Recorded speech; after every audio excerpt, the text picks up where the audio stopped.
especially IT female high movers. Assalamualaikum warahmatullahi wabarakatuh. Salam sejahtera untuk kita semua, salam sehat, dan jangan lupa untuk tetap menjaga prokes dimanapun high movers berada. Terima kasih saya ucapkan khususnya kepada IT Women High Movers yang sudah menyempatkan waktunya untuk menyaksikan acara ngobrol santai dan inspiratif sesuai dengan tema kita yaitu seputar IT Women Workers. Nah, senang sekali saya Nadia Putri Ananda selaku host pada acara ini yang akan menemani selama kurang lebih 1,5 jam ke depan di sharing session Empowering IT Women Series yang bertemakan Being Expert Generalist in IT World. Bersama fasilitator kita yaitu Ibu Ari Pratiwi dan Ibu Tenisiana Sukesi sebagai bintang tamu kita. Gimana, seru kan? Nah, nantinya di acara ini akan dibacakan beberapa pertanyaan terpilih dari High Movers yang beruntung. Dan untuk mendapatkan hadiahnya, jangan lupa untuk mengisi link absensi dan survei di akhir video. Nah, selanjutnya acara ini akan dipandu oleh moderator kita yaitu Kak Selvi Riana Tambunan. Tanpa berlama-lama lagi, yuk langsung saja Kak Selvi, dipersilahkan. Nah, itu tadi host kita dengan Kak Nadia Putri Ananda. Halo rekan-rekan High Movers, dimanapun Anda berada. Salam sehat buat kita semua. Senang sekali jumpa lagi dengan saya, Selvi Riana Tambunan, selaku moderator kali ini, yang akan setia menemani selama kurang lebih 1 jam ke depan di sesi sharing session Empowering IT Women Series. Kali ini dengan tema Being Expert Generalist in IT World. Dengan kata lain, bagaimana sosok IT Women juga bisa sebagai IT Expert Generalist dan mampu bersama-sama menaklukkan tantangan teknologi dunia. Topik yang cukup menarik. Oke, sebelum kita langsung menyaksikan bincang-bincang dari kedua narasumber kita yang akan merespon pertanyaan-pertanyaan terpilih untuk dibahas pada perbincangan podcast kita kali ini, yuk sama-sama kita simak pengantar pemaparan seputar expert generalis yang lagi tren perbincangan saat ini. Apa itu expert generalis?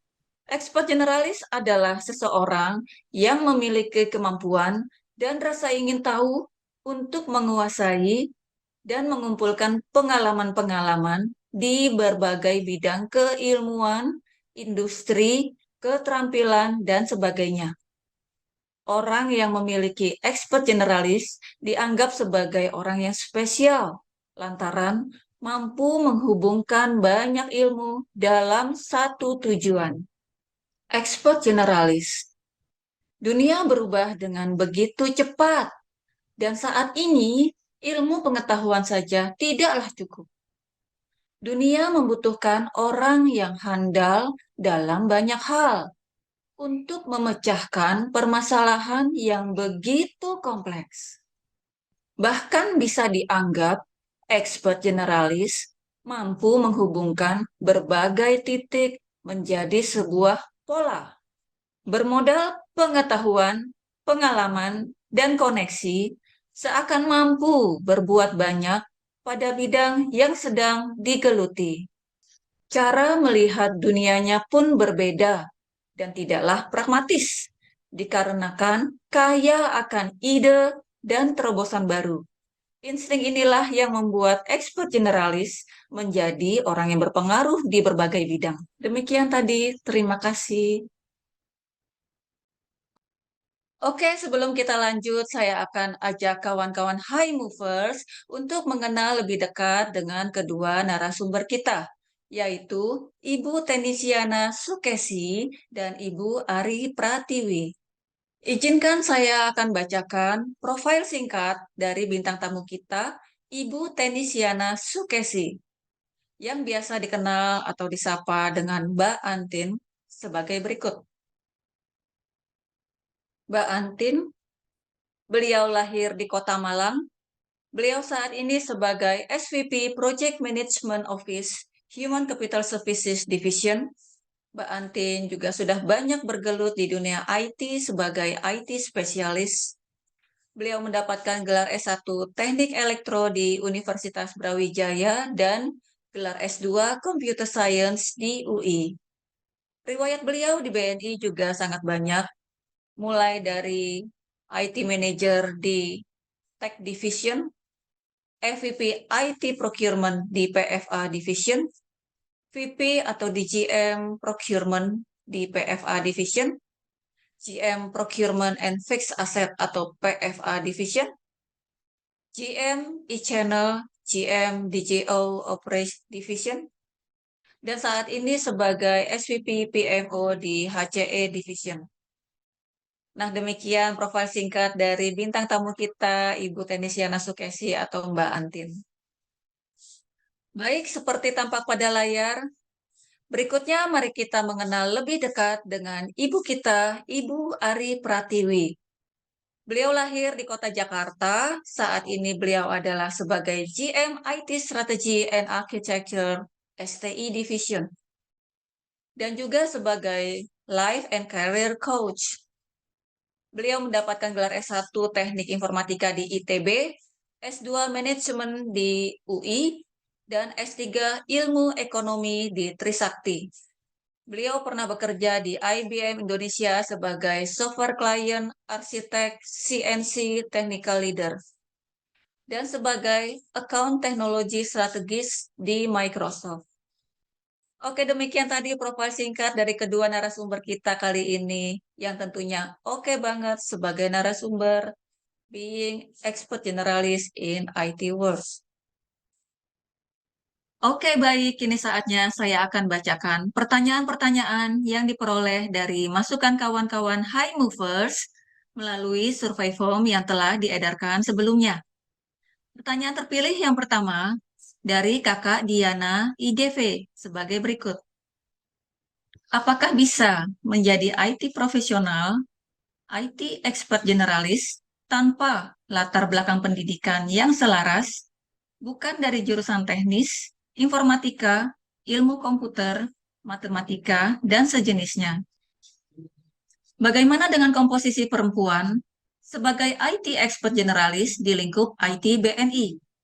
Apakah ada peluang untuk berkembang di karirnya di BNI? Silakan. Untuk menjadi IT profesional atau IT expert generalis tanpa latar belakang pendidikan yang selaras, itu pasti bisa. Apa sih yang nggak bisa? Masalahnya apakah kita mau belajar dan mencoba dan terus-menerus meningkatkan keahlian kita supaya kita punya kapabilitas yang cukup untuk menjadi seorang expert. Gimana, Mbak? Iya, setuju sih, Bu Antin. Jadi memang saya rasa, namanya juga expert generalis gitu ya. Eee, Selama kita memang mau belajar tentang konsep IT seperti apa sih, nggak perlu punya latar pendidikan yang sama gitu. Apalagi dengan anak-anak yang sekarang ini, saya juga sempat ngajar di akuntansi misalnya, itu belajar IT juga, develop aplikasi dan segala macam. Memang nggak sampai coding, tapi cukup bantuin untuk kita bisa mengerti mekanisme atau proses apa aja sih di dalam IT. Kira-kira begitu sih. Dan kemudian kalau misalnya di BNI gitu ya, berapa sih programmer atau IT engineer gitu ya yang punya background IT? Mungkin angka pastinya saya tidak tahu ya, tapi yang pasti di level manajemen gitu ya, di level EVP ke atas itu 10 sampai 15% itu perempuan. Jadi memang belum banyak sih. Saya sih pengennya targetnya kalau bisa nih perempuan-perempuan bisa sampai 30% lah gitu untuk high level management di IT. Bagaimana peluang karir IT expert generalis dalam organisasi IT BNI mengingat dunia IT didominasi oleh programmer atau IT engineer? Apakah ada tempat untuk seorang yang background IT menjadi expert generalis selain dimutasi ke divisi sektor bisnis? Silakan. Oke. Nah, kalau mengenai peluang karir ya, ya pasti ada lah peluang karir untuk menjadi IT expert generalis gitu ya. Apalagi dunia, katakanlah dunia IT adalah dunia yang dominasi oleh programmer atau engineer. Apakah ada tempat untuk yang punya background IT menjadi expert generalis? Ya ada gitu. Pertanyaannya apakah harus dimutasi ke divisi atau sektor bisnis? Tidak harus, tapi bagaimana kita bisa memperdalam keahlian kita, memperdalam kemampuan kita kalau kita tidak pernah ada di divisi atau tidak pernah melakukan pekerjaan-pekerjaan yang ada di sektor bisnis gitu. Dan belajar yang paling efektif itu adalah belajar yang langsung melakukan prakteknya. Bagaimana kita bisa melakukan praktek kalau kita tidak pernah terjun di dunia bisnis itu gitu. Begitu nggak Mari? Ya, ini menarik nih Mbak Antin. Jadi kalau saya ya, untuk ngerti bisnis gitu dari IT, untuk bisa ngerti bisnis sebenarnya nggak perlu kita pindah ke divisi bisnis. Kenapa? Karena sebenarnya kalau kalian benar-benar engage langsung sama bisnis dan kalian mau membuka diri gitu ya, menjadi spons untuk siap belajar, kita juga akan mengerti secara tidak langsung bisnisnya seperti apa. Itu satu.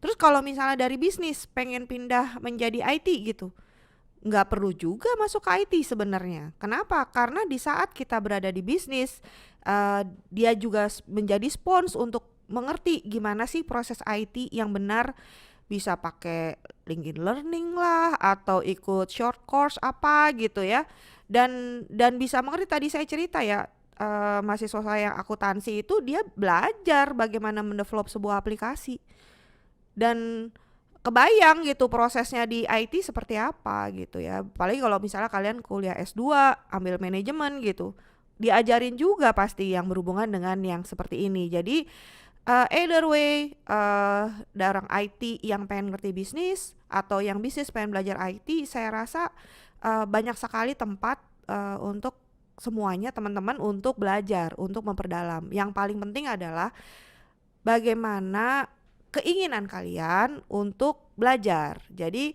balik lagi ya, apalagi di perempuan gitu, usia mungkin kalau masih di bawah 30, belum punya anak gitu ya, ya banyaklah belajar gitu, sempatkanlah waktu untuk belajar lebih jauh. Nah kalau yang sudah berkeluarga misalnya, ya belajar untuk berbagi waktu, karena expertise gitu ya, keahlian itu nggak akan bisa kalian dapatkan tanpa belajar, baik belajar secara formal maupun belajar secara informal.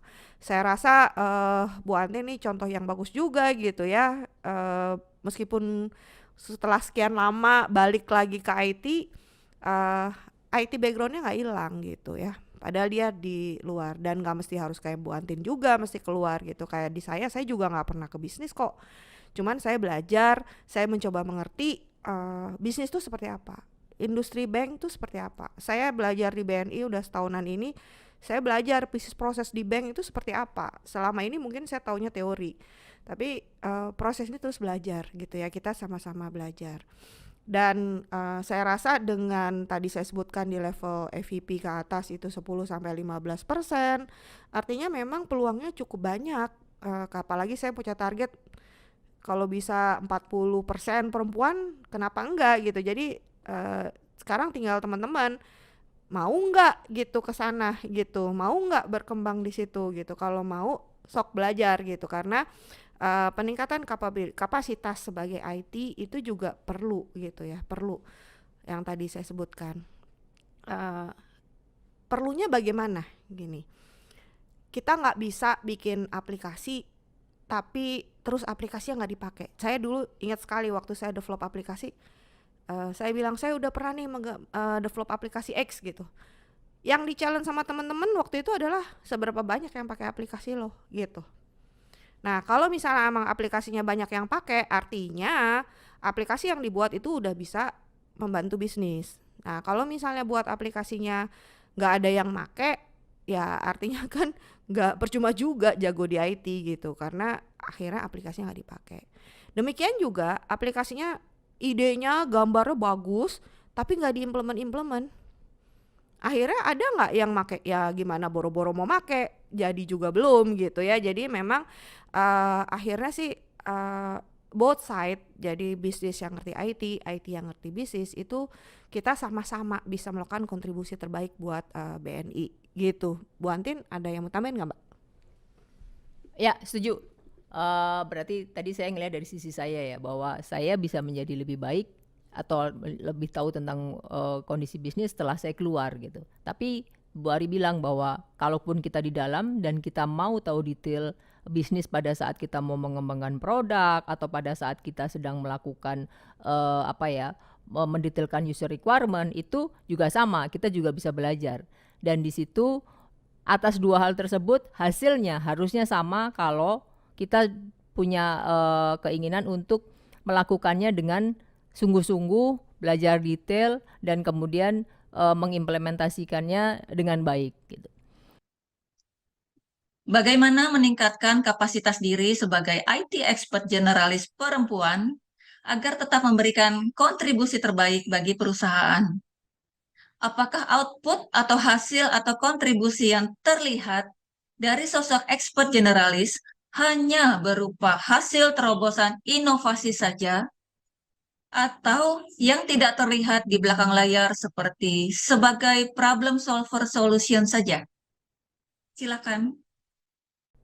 Menurut saya sih dua-duanya bisa ya, maksudnya apakah kita keluar sebagai hasil terobosan inovasi atau kita menjadi problem solver solution. Bagaimanapun kita itu selama kita mengeluarkan output yang bagus, itu akan dianggap sebagai seseorang yang kemudian menjadi expert. Kita tahu banyak hal tapi kita tidak pernah memberikan output, kita tidak pernah memberikan manfaat bagi orang lain itu tidak akan menganggap kita expert gitu. Dan pada saat itu jadinya kita quote unquote jadi nggak laku gitu. Begitu Mbak Ria. Setuju Mbak Antin. Jadi memang inovasi itu bisa muncul kalau kita mengerti situasinya. Itu sih kayaknya Bu Antin ya, yang mungkin teman-teman semua harus juga sama-sama belajar. Nah, untuk bisa tahu situasi tentunya kalian harus observe, kalian harus belajar gitu ya. Sehingga dari situ kebayang, oh ini poin-poinnya ada di mana. Jadi bayangkan seperti kita main puzzle, piece puzzle-nya tuh udah dimulai dikumpul-kumpulin gitu. Tapi kalau kamu mulai untuk ngumpulin piece puzzle aja enggak, gimana mau bisa bikin lukisan puzzle gitu ya. Jadi memang harus dibuat. Nah, satu lagi yang mungkin bukan mungkin sih, saya rasa jadi salah satu yang critical skill yang juga harus muncul kalau kita mau lakukan terobosan inovasi adalah kemampuan kita mendengar. Mendengar ini mendengar apa yang diucapkan gitu ya, mendengar apa yang dilakukan oleh orang-orang, kita melihat dengan mata kita, jadi mendengar dengan mata dan juga mendengar dengan hati gitu. Karena kalau kita bicara mendengar dengan hati, maka kita bisa tahu, oh ini sebenarnya bisa membantu bisnis kalau begini gitu. Atau kita bisa tahu, aduh kasihan juga ya kenapa dia prosesnya sampai 2 jam ya gitu. Nah, di saat kita mendengar dengan hati, mendengar dengan mata kita, selain mendengar dengan telinga, insya Allah sih inovasi itu selalu ada gitu. Dan jangan kaget kalau inovasi itu tidak perlu knowledge teknologi yang sophisticated macam AI gitu, terus quantum computing yang itu benda apa gitu ya. Enggak, kadang-kadang sederhana, tapi ya tadi kita bisa membantu teman-teman atau membantu bisnis untuk bisa bekerja lebih baik gitu sih Mbak Antin. Setuju Mbak Ri.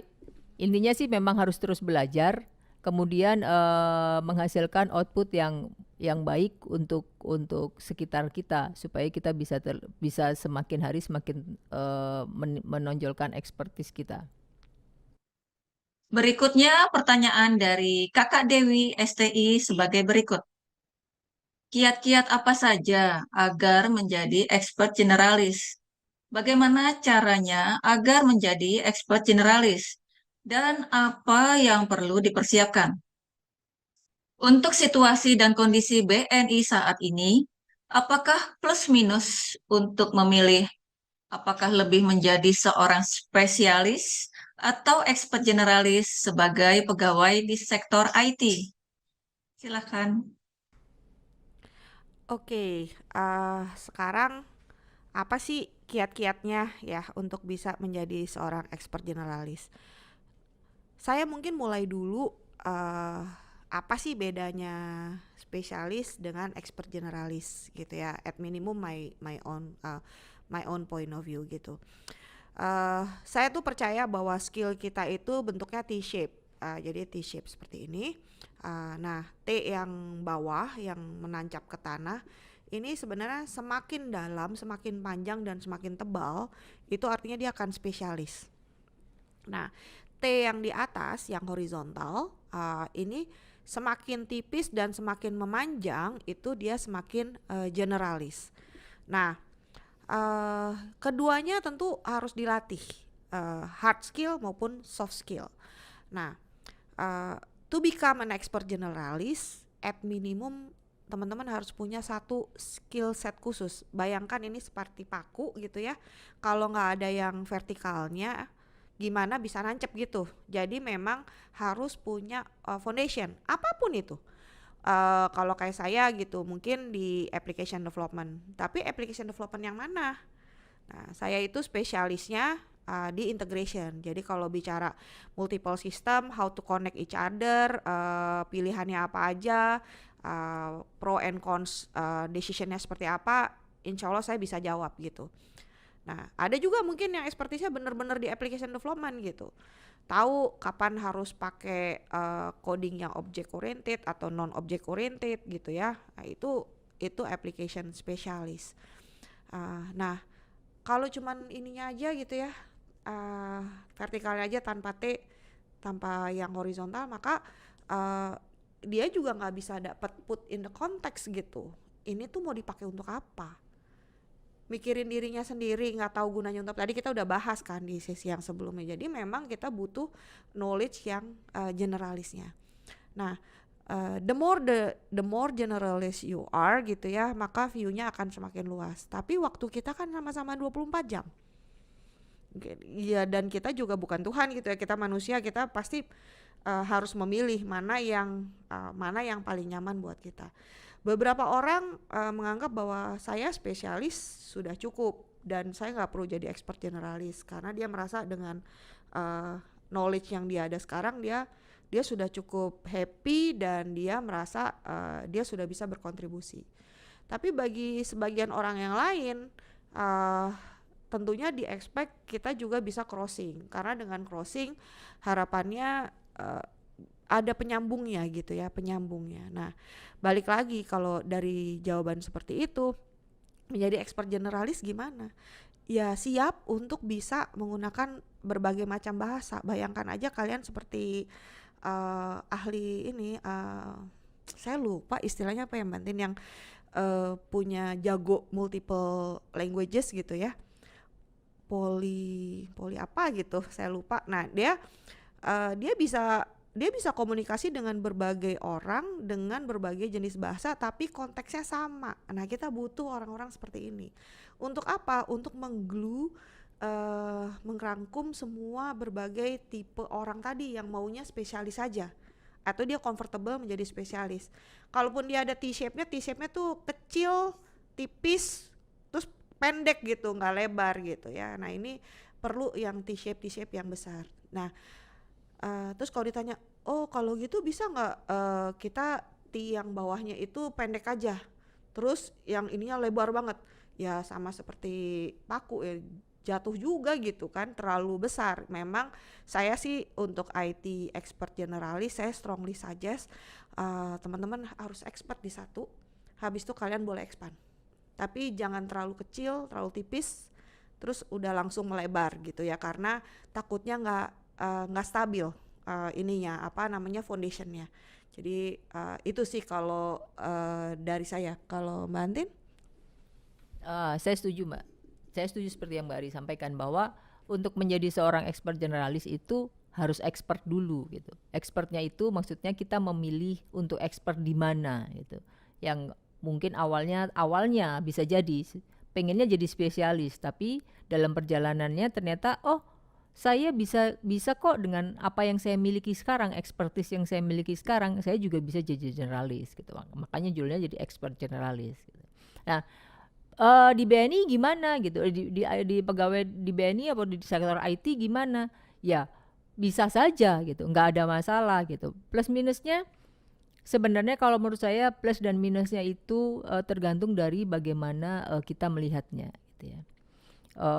Bisa jadi plus, bisa jadi minus, tapi tidak kemudian seorang spesialis pasti lebih bagus daripada seorang expert generalis gitu. Nggak ada gitu. Itu yang memilih. Kalau secara saya pribadi, yang bisa menentukan itu justru diri kita sendiri gitu. eh Tadi saya awalnya saya mau jadi spesialis IT gitu, tapi dalam perjalanannya kayaknya kalau untuk menjadi seorang generalis, expert generalis saya bisa kok gitu. Tapi yang penting tadi seperti Mbak Ari sampaikan bahwa kita harus punya expertise yang dalam dulu supaya kita punya fondasi yang cukup kuat untuk kemudian kita melebar ke generalis. Kadang-kadang juga itu dituntut juga oleh tuntutan karir gitu ya. Tuntutan karir kita mau tidak mau kemudian menyebabkan kita harus punya banyak pengetahuan, punya banyak kemampuan. Dan semakin lebar itu dan kemudian kita sendiri pengen memperdalam hal-hal yang tadi ya, hal-hal yang seperti bisnis, kalau kita orang IT deh, kondisi bisnis itu akan menyebabkan kita menjadi seorang expert generalis.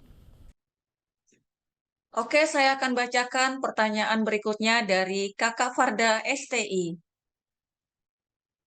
Izin saya bacakan. Kita paham ke depannya situasi dunia makin maju, baik dari sisi teknologi maupun yang lainnya. Masyarakat dunia membutuhkan sesuatu yang simpel namun cepat teratasi. Untuk menjadi expert generalis, dibutuhkan usaha dan pengorbanan yang tidak ringan.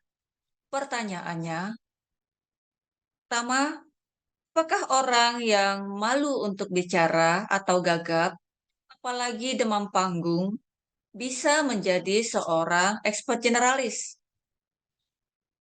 Yang kedua, butuh lingkungan yang tepat untuk mensupport seorang expert generalis. Apakah seorang tetap bisa menjadi seorang expert generalis meskipun lingkungannya dirasa kurang mensupport?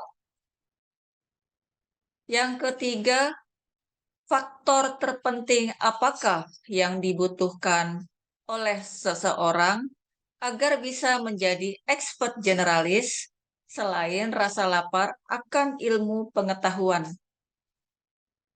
Yang keempat, apakah menjadi expert generalis berlaku untuk generasi tertentu saja atau siapapun sebetulnya bisa bila mereka gigih?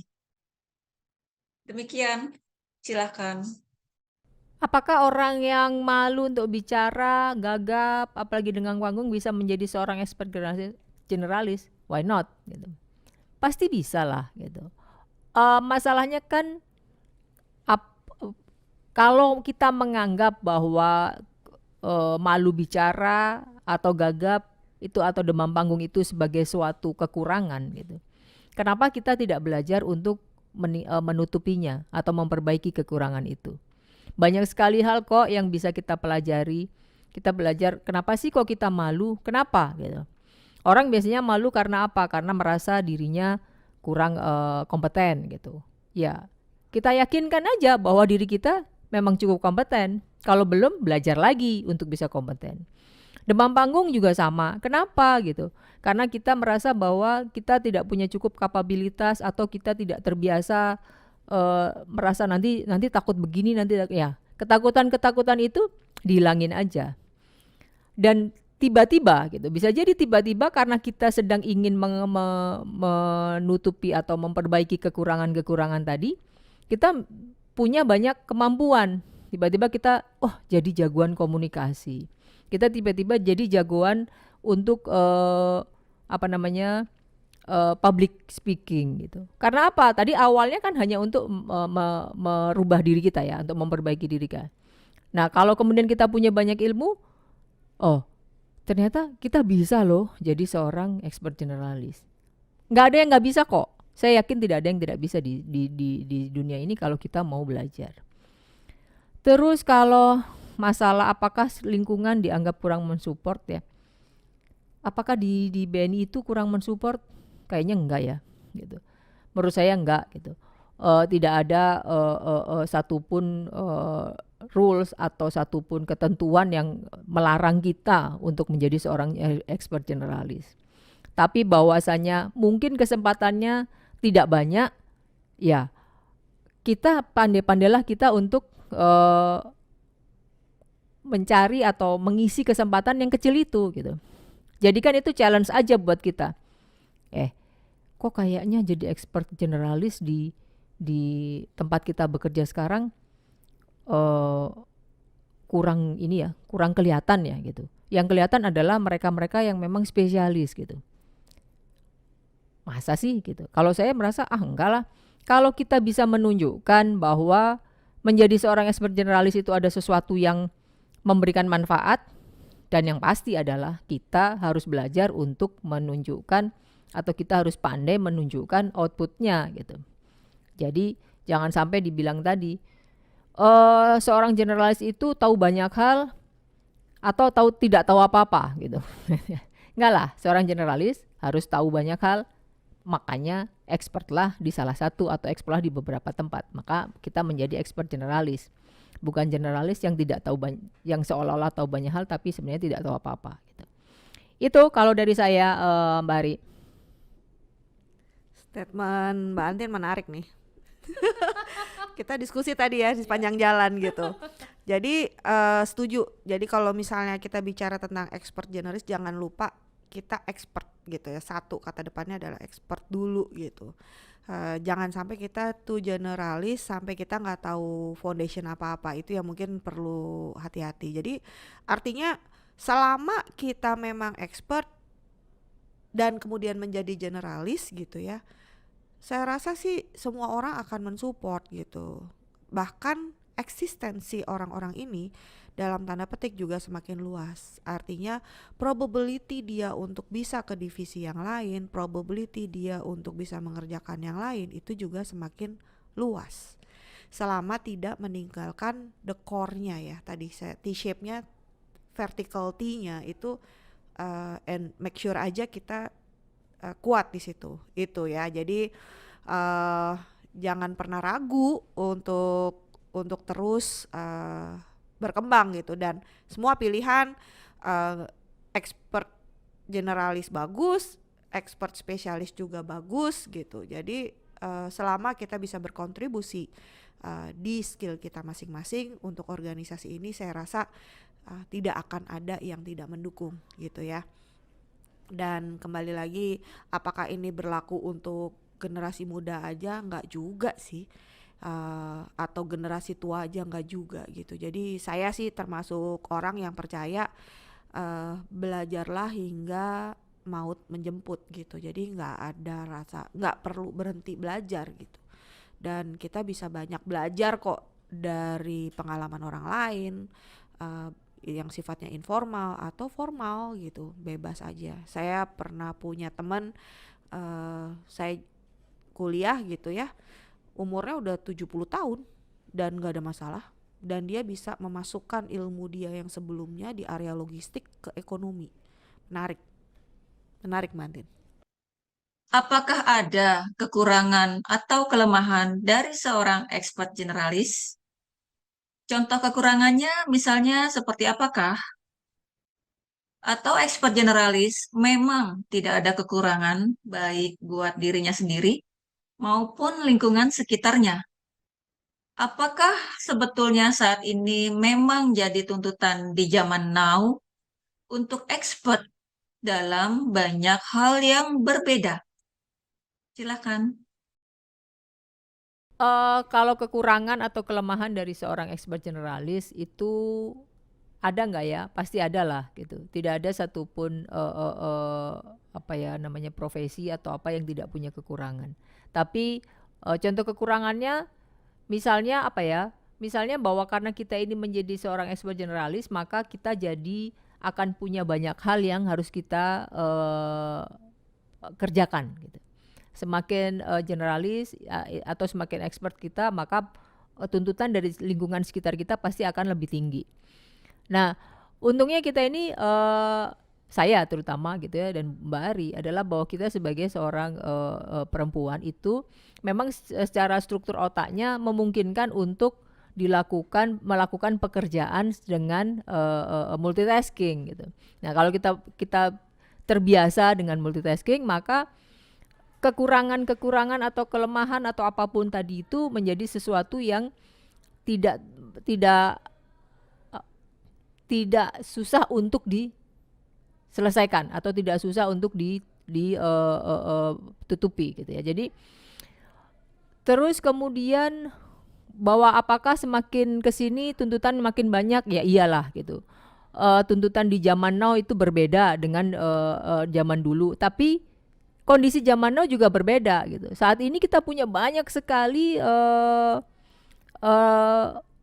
apa ya, yang tools atau informasi atau apapun yang bisa kita gunakan untuk meningkatkan kapabilitas kita. Kalau dulu untuk belajar kita harus datang ke kampus, kita harus datang ke ruang kuliah, duduk mendengarkan orang belajar gitu. Tapi sekarang bangun tidur kalau kita pengen belajar kita bisa kok gitu. Kita buka handphone, kita cari ilmu apa yang ingin kita dapatkan. Nah, jadi tuntutannya lebih tinggi tapi kemudahan-kemudahannya juga lebih banyak gitu. Gitu Mbak Ari. Ya, ini saya rasa juga menarik juga nih Mbak Antin bilang perempuan kita terbiasa multitasking kan. Jadi mudah-mudahan sih harusnya buat teman-teman perempuan di sini lebih gampang sih kalau memang ingin menuju ke arah expert generalis gitu ya. Nah, balik lagi Mbak Antin, kan habis ini apa sih ilmu apa aja gitu, atau berapa banyak sih ilmu yang harus kita kuasai untuk dapat dikategorikan sebagai expert generalis.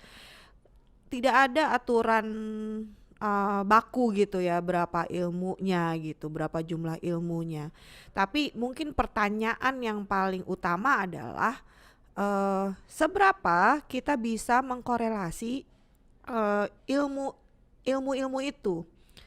Misal kita tahu ilmu ekonomi, kita tahu ilmu komputer, tapi kita tidak bisa mengkorelasikannya. Kita tidak bisa tahu kapan ilmu ini akan kita pakai. Atau ngerti ilmu manajemen, terus ilmu filsafat, terus ilmu IT, tapi nggak tahu gimana kita bisa saling mengkorelasikannya. Jadi memang di dalam expert generalis menurut saya adalah bagaimana kita sebagai individu si expert generalis ini mampu mengkorelasikan ilmu-ilmu yang kita sudah pelajari selama ini.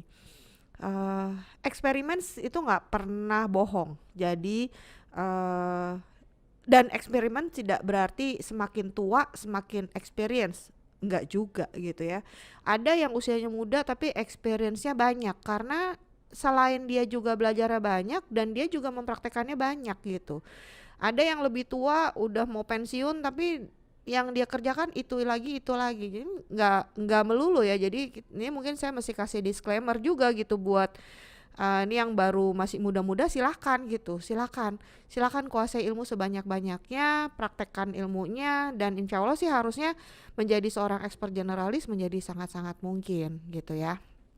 Nah, mungkin pertanyaan berikutnya adalah kenapa sih kita sudah belajar berbagai ilmu tapi tetap sulit untuk dimengerti. Nah, ini artinya our ability to understand every single points of knowledge yang kita pelajari. Nah, kalau kita ada hal seperti ini, saya sih saran aja gitu ya, diskusi.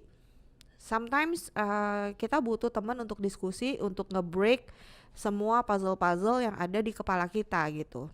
Karena dengan diskusi kita mencoba mengerti. Biasanya orang yang mengerti itu dia mampu menjelaskan dengan mudah. Kalau dia belum mengerti, dia pasti jelasinnya jelimet gitu ya. Jadi memang kalau masih sulit untuk dimengerti, ya artinya mungkin orang tersebut masih belum jago gitu ya. Nah ini mungkin refleks balik ke kita, seberapa kita dengan mudah menjelaskan sesuatu.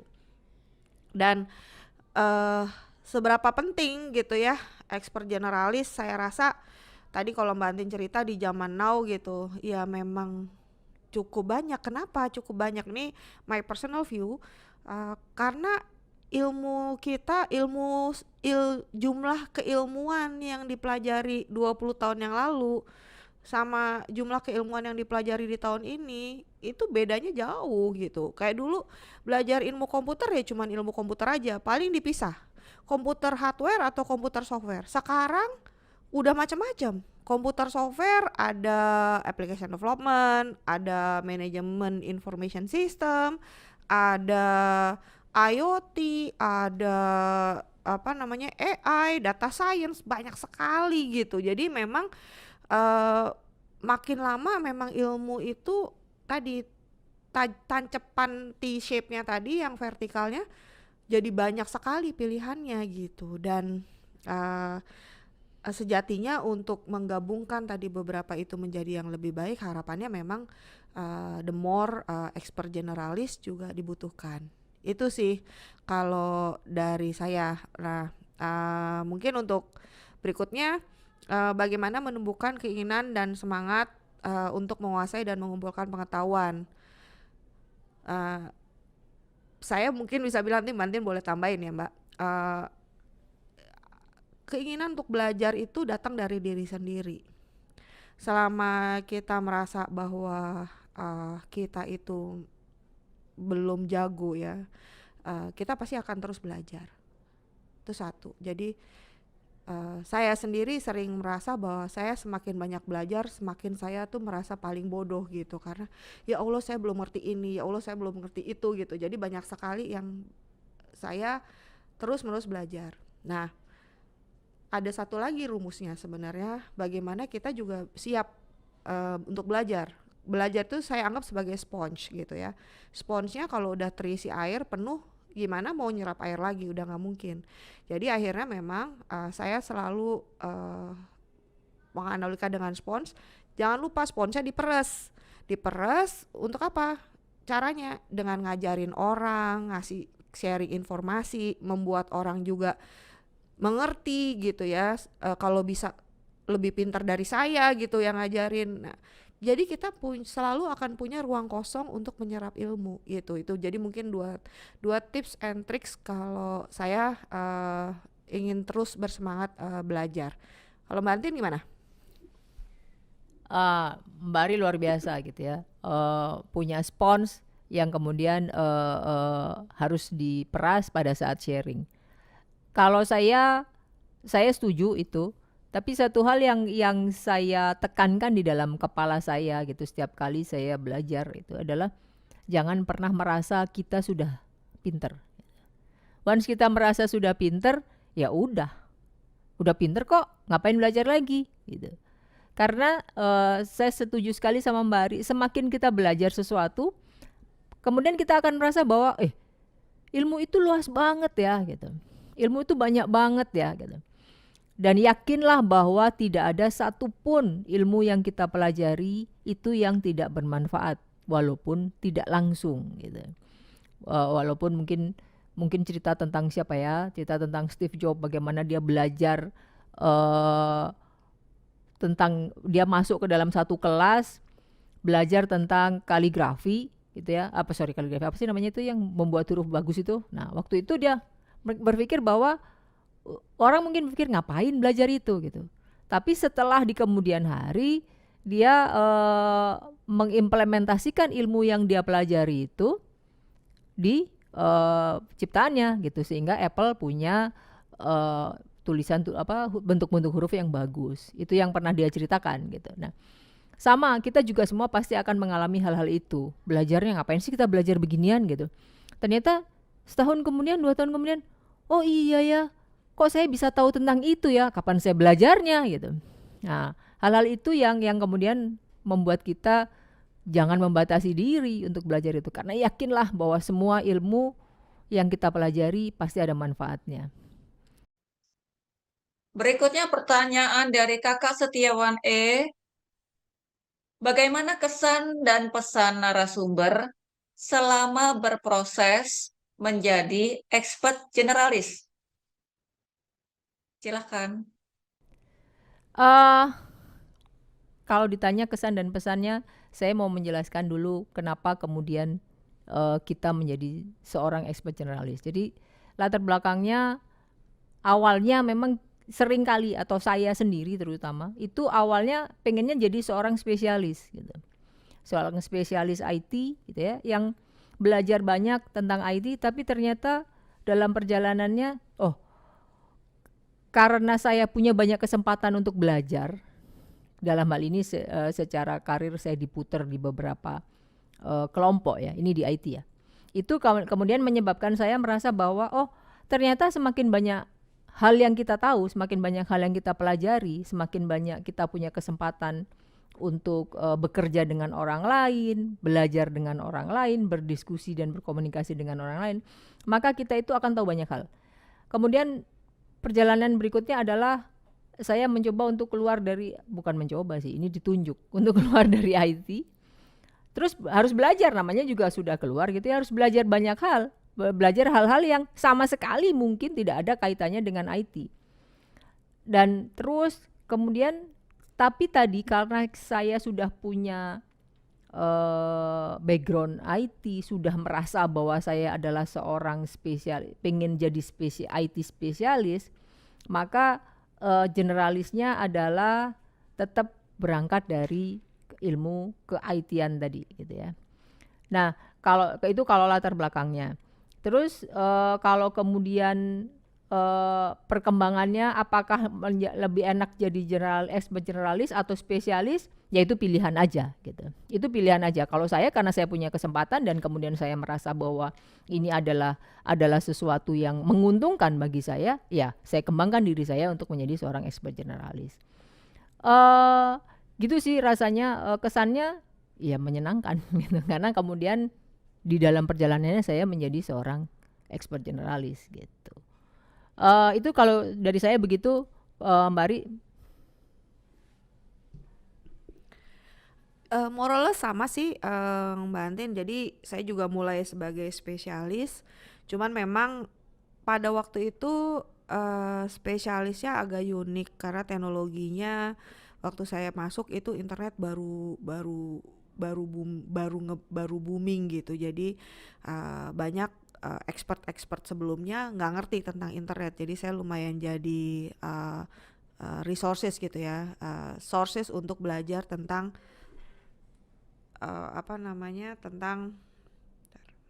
tentang internet pada waktu itu. Nah, sekarang prosesnya gimana? Pada satu titik saya belajar bahwa satu teknologi itu nggak mungkin berdiri sendiri. Pasti harus bisa berkomunikasi dengan teknologi-teknologi sebelumnya. Nah, disitulah saya dipaksa dalam tanda petik harus belajar. Ya, jadi spesialis. Saya masuk sebagai spesialis dan kembali lagi, teknologi itu nggak bisa berdiri sendiri. Dia harus juga bisa berkolaborasi dengan teknologi-teknologi sebelumnya. Nah, di titik itu saya dipaksa untuk belajar teknologi yang lain dan mulailah journey expert generalis saya. Jadi belum expert banget, tapi sudah diminta untuk tahu yang lain. Tapi dengan demikian sebenarnya saya juga akan memperdalam ilmunya saya gitu terus. Jadi kalau dilihat T-shape itu dibentuk nggak satu shape vertikal terus, enggak, sebenarnya vertikal horizontal tapi masih pendek, terus digendutin lagi vertikalnya, terus horizontalnya digedein lagi, dan seterusnya sehingga akhirnya terbentuklah T-shape itu. Ada beberapa T-shape yang memang dia sangat-sangat tebal dan dalam di vertikalnya. Beberapa expert generalis dia bisa punya ketebalan yang sama dan panjang yang sama antara vertikal dan horizontal. Jadi saya sendiri merasa bahwa selalu seneng belajar hal yang baru, dan saya tidak pernah berhenti juga untuk belajar menjadi tadi spesialis juga, meskipun spesialisnya nggak sampai dalam sekali sampai jadi profesor AI gitu misalnya, nggak mesti sampai situ, tapi saya ngerti tentang beberapa konsep AI dan saya bisa lakukan program sederhana dengan Python misalnya. Ya, itu buat saya udah cukup dan saya bisa tahu aplikatifnya di dunia nyata seperti apa. Story yang lain yang menarik, saya bisa jelaskan hal yang sederhana tentang topik tertentu ke anak-anak SMP di saat mereka mengerti, dan actually knowledge saya udah cukup untuk bisa sharing ke banyak orang. Itu sih. Terima kasih. Oke, baik rekan-rekan High Movers. Demikian tadi sharing session, ngobrol santai, sambil membahas pertanyaan-pertanyaan terpilih seputar being expert generalist in IT world oleh kedua narasumber kita. Tanpa terasa selesai sudah sesi sharing session Empowering IT Women Series kali ini. Semoga semakin memantapkan para Serikandi wanita tangguh Indonesia, khususnya Serikandi IT Women BNI. Jangan lupa untuk mengisi survei dengan klik QR Code yang tersedia untuk mendapatkan peluang hadiahnya. Dan kami tunggu usulan tema untuk episode berikutnya. Oke, untuk selanjutnya kita kembali ke host kita. Silakan Kak Nadia. Baik, terima kasih Kak Selvi. Terima kasih sekali lagi kepada Ibu Ari dan Ibu Tenisiana yang sudah menyempatkan waktunya untuk berbagi hal-hal yang keren, inspiratif, dan bermanfaat untuk kita semua, terutama untuk IT Female High Movers. Terima kasih juga untuk rekan-rekan High Movers yang sudah menyempatkan waktunya untuk menonton video ini hingga akhir. Saya ingatkan juga kepada rekan-rekan High Movers untuk mengisi link absensi dan link survei. Dan untuk pemenang yang terpilih akan dihubungi oleh tim panitia. Demikian acara kita kali ini, semoga dapat memberi banyak manfaat. Dan jangan lupa untuk like dan subscribe YouTube kita. Saya Nadia Putri Ananda, pamit undur diri. Sampai jumpa di acara berikutnya. Wassalamualaikum warahmatullahi wabarakatuh. Kolaborasi bersamamu.